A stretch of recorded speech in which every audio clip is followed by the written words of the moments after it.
Hello, everybody. It's great to be here one more time today. My name is Gary Fowler. I'm the CEO, president, and founder of GSD Get You Done Venture Studios, a premier AI and quantum venture studio located in the heart of Silicon Valley.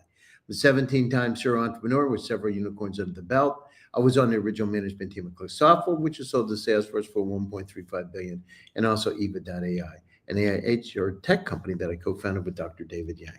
We believe at GST that intellectual capacity is evenly spread around the world, but opportunities tonight are not. And today we're talking about Simplenight Presents, and we're talking about the experience economy, why people value experience over products. And I have my incredible guest, Sanjay Bhatia, who's a serial entrepreneur, the CEO and founder of Runday, FitMatch. I mean, seven companies, and several venture-backed exit. And with that, I'd love to bring my friend Sanjay on board. Hi, Sanjay. Hey Gary, happy Friday. How are you? Good, good. So, let's talk about the experience of economy. Talk about the experience of economy from your perspective and why it's become so important today. So these are really describing the ages of humanity. I mean, what we're entering now is what some people like to call the agentic economy, where half the transactions will be with AI agents, but we're not there yet. We're currently in the experiential economy. We were in the or age, right? So we were in the information age. Prior to that, we were in the industrial age, and then the agricultural, and then hunter-gatherer before that. So I'm actually playing a game right now called Dawn of Man, where you What's it start. called? It's called Dawn of Man. So you start with this little village, and it's just fun. I like city builders. If I'm waiting for something, I'll do like on a flight or something. I'll do that. And so you start with this hunter gatherer, and then you got to go fish. You got to go hunt. You start building huts, and then eventually you start mining metals and getting to the Bronze Age and Iron Age and everything. So sort of like lets you experience what it was like for early humans to develop technology. And so as we started farming, we then started industrializing over last couple hundred years. And that industrial economy led to the information age, where half of the things that we were consuming were information based. The internet, cell phones, those are all examples. And then that led to this era of social media. And when you buy a package, it's not so much what's in it, the ingredients, and that's an important factor, of course. Like I do this one thing called prolon fasting. It's based on autophagy and Nobel Prize in autophagy. And so what's neat is you're sort of like, it's like an astronaut kit. Like everything's labeled, everything is like sourced perfectly, so you don't get that many calories in a day. It simulates fasting even though you're eating a little bit, but the whole thing's an experience, right? So it's replacing my experience of going to a restaurant or ordering fast food from Uber Eats or whatever kind of food, with this experience of this kit that you open up, and there's 5 days, and each day has a different box, and each box. So I just told you about it, but I haven't told you anything that's in there.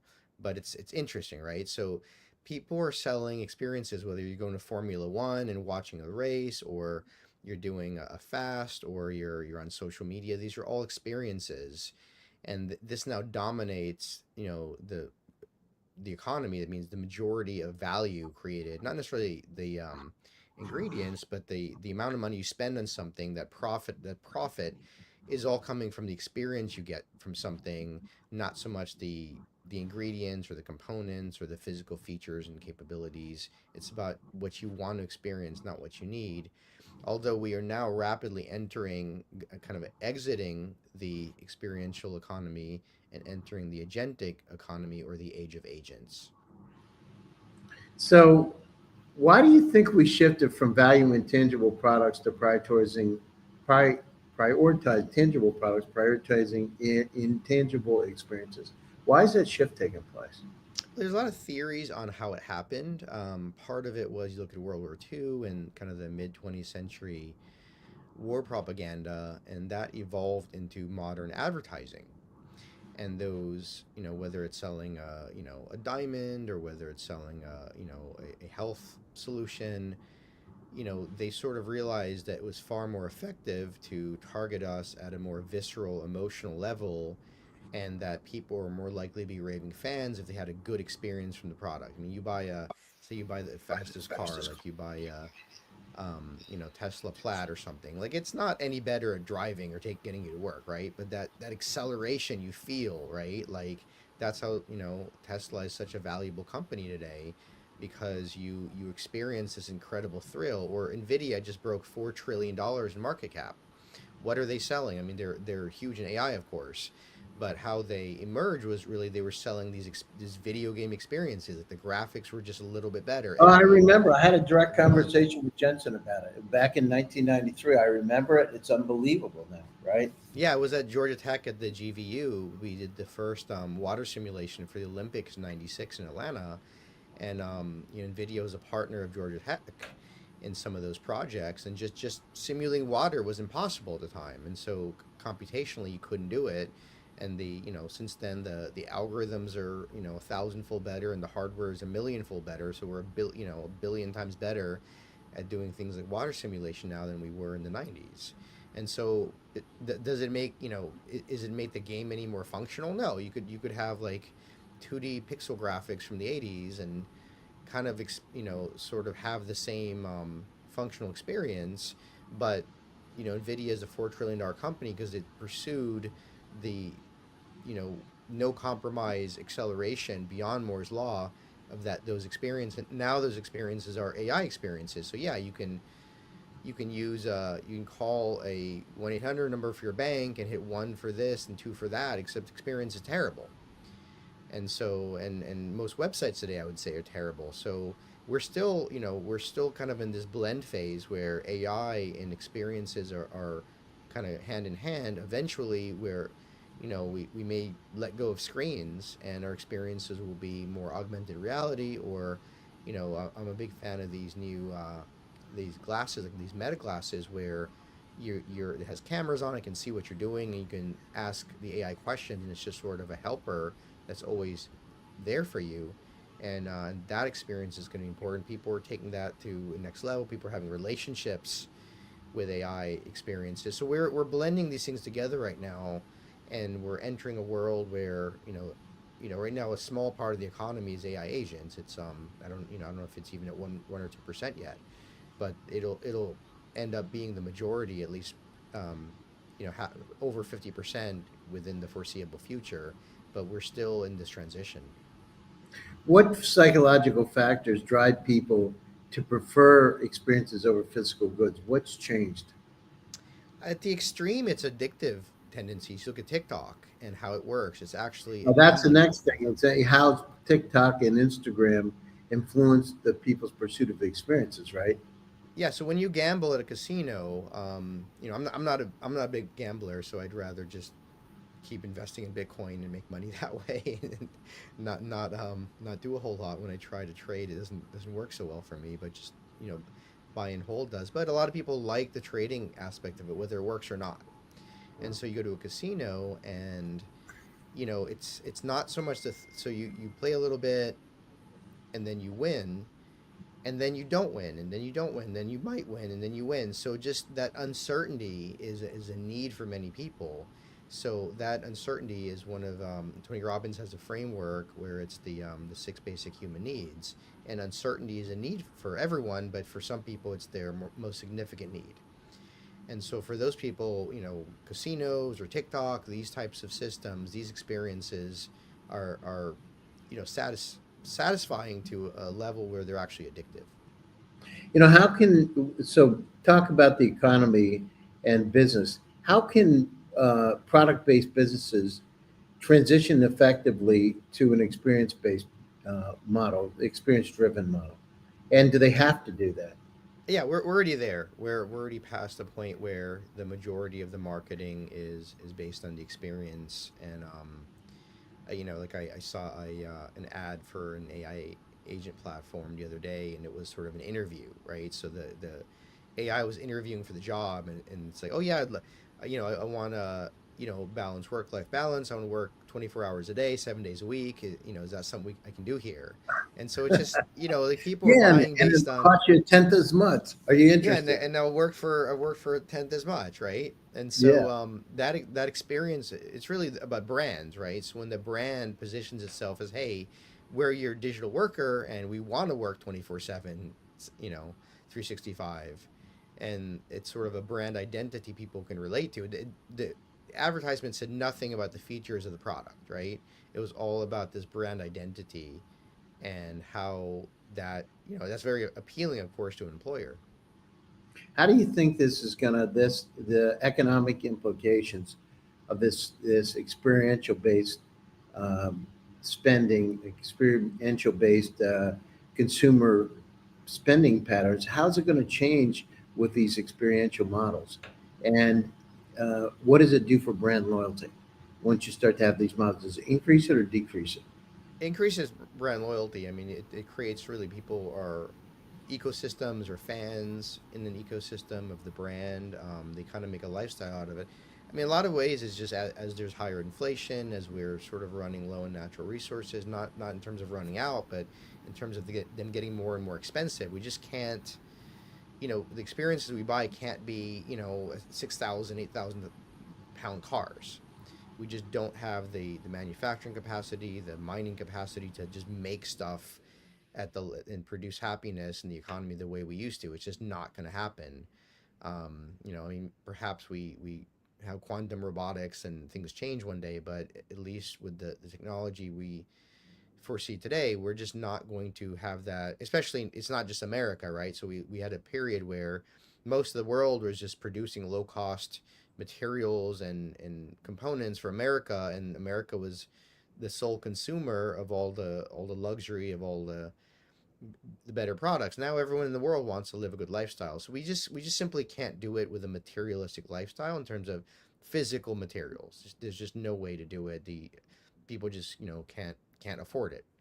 And Hmm. so video games, social media, AI interactions, consuming, content like this. That's also I mean, there's also be devices, but the devices will produce significantly more hours of experience and a higher level of experience. And so you can do a lot more with a lot less physical material. It's just necessary at this point. We don't have a choice. Do you think, on one side we have all these experiences, on the other side we don't have a chance to look at ourselves, right? It's not like it used to be. You could sit down and get to, be with your friends and ride a bike and talk and play hide and go seek and all this kind of stuff.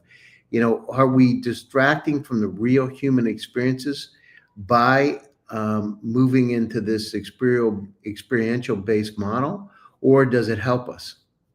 I think we'll go back to that actually. I think as AI makes it so, we can do things more remotely and right now we're in this point where because of population demographics, we don't have a young population that's coming in that's going to let the older population, retire and reduce their hours. That would be the natural state of things for, the past couple hundred years, but people just didn't have kids, and so there's no, people are just working older, and so we're kind of in this overwork. You could say there's unemployment, but the reality is if you count hours, I'd say we have highly negative unemployment. People are working three jobs, they're working 80, 90 hours a week. That's negative unemployment, right? If you base it on a 40-hour week. And so AI will help us kind of correct that mechanism, and we'll have more holidays, more time for, and we'll have augmented reality experiences. You may wear these glasses, and you may use that to keep score, like do more physical activity. Like I do a thing called Sweat 440, where it's like it's every 10 minutes it starts. So it's a 40 minute workout. There's four sections, and then each section has three workouts that you do three times. And so you just any 10 minutes you can just walk in. So like, well, even though my building has a lot of workouts and I have class pass, it's just hard to schedule. Where if I have a hour call get rescheduled, I can just get down there in 5 minutes. Start at the at 110 or 120, do a 40-minute workout, be done with it, kind of get back to work. So we're going to see more kind of technology, augmented fitness activity, sports. I mean, you already see with Formula One, with NFL, how much technology's in place, and people enjoy that. That's like the, I don't you even see, know you need to run Formula One anymore. You can virtually run it, and just to experience. You could run Formula One every day and just go down through a model. Through VR and AR, and it's amazing actually. Where's the line of demarcation between real and contrived? well, you look at esports, in many ways, it's larger than professional sports. Like the arenas for some of these esports events are just absolutely massive. And so I don't know about the car racing side, but there's definitely professional sports leagues, and people making more as much as professional athletes. So doing it virtually or augment, it's going to be a combination. It's going to be pure gaming. It's going to be, but that's not for everybody. Not everyone's a gamer. So, but everyone enjoys the graphics and the special effects that are incorporated into real sports. How about AR and VR and AI? How are they going to shape the experiences economy? I do think we're going to replace phone screens with a glasses type of form factor, and so we are going to be able to over the next couple of years just have AI in your glasses in an audio capacity with very, I think we'll see very minimal like screens. Like you'll just see maybe like small icons or small text alerts where you're not gonna have to like take your phone out of your pocket to look at it, right? So we'll see just like the Apple Watch was, right? The Apple Watch was kind of a hobby at first, right? So now you see people walk around like kind of like talking on their Apple Watch and not Yeah, having a yeah, they phone. do. I don't know Yeah, it's a about you, but thing. I don't like the fact that the Apple Watch, I had one of them that I had to charge it. I like to look at my watch at nighttime, and I didn't want to put it in the charger at nighttime. And I didn't like the watch because of that. So sometimes you're right about it. They're going to shape their experiences, but we got to be a lot more efficient with some of these technologies that we have. Right. Yeah, so you'll see the glasses. I mean, it's already emerging. I mean, you have millions of people wearing these glasses now. It's Now, did you trendy. get those Meta glasses you were talking about, those Ray-Bans? No, I know I was gonna wait for the Oakleys, but I'll probably try them on before I decide to buy. But I'm definitely committed to buying. And there's a bunch of projects coming out even before the holiday season, but definitely committed to getting one of those technologies. I haven't decided which one yet. So, do you think we talked about this a little bit? Do you think the trend toward experiences over products will continue indefinitely, or could there be a reversal in the future? No, there's no reversal. It's definitely moving toward experiences.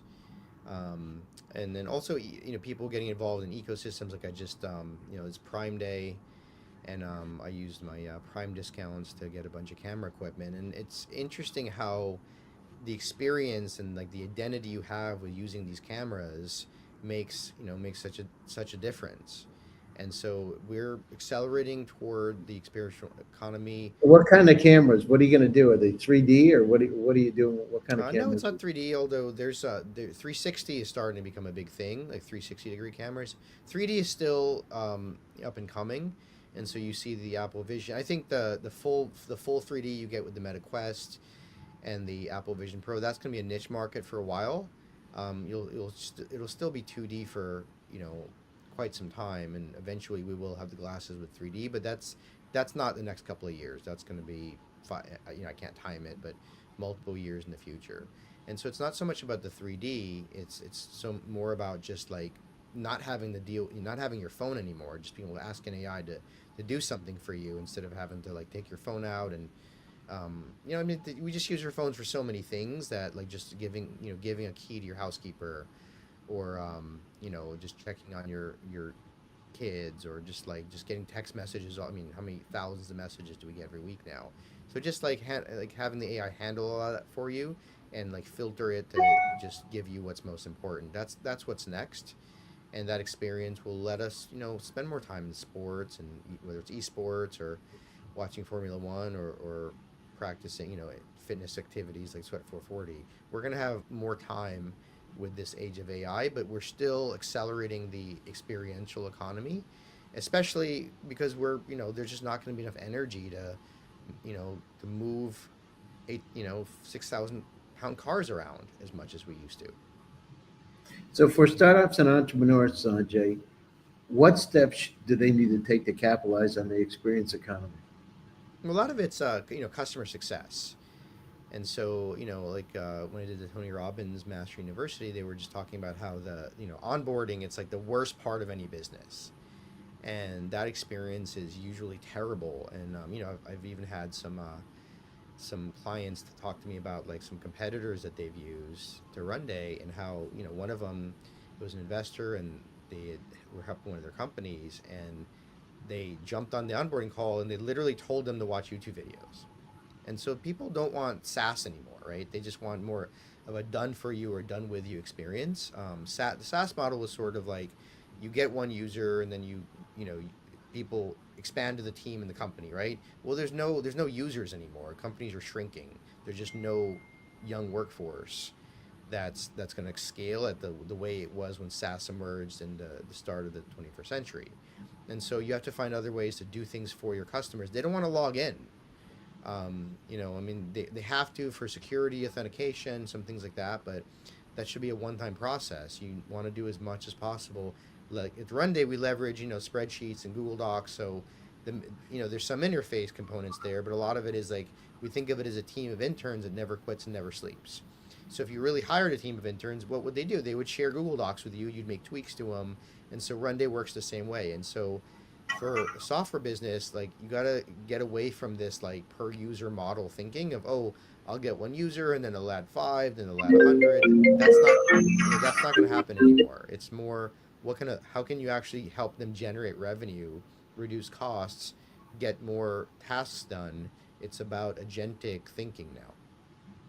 So, how important do you think establishing emotional connections are for this process of using these tools in an experiential world? How important are emotions, connecting with the player, connecting with the person and the technology?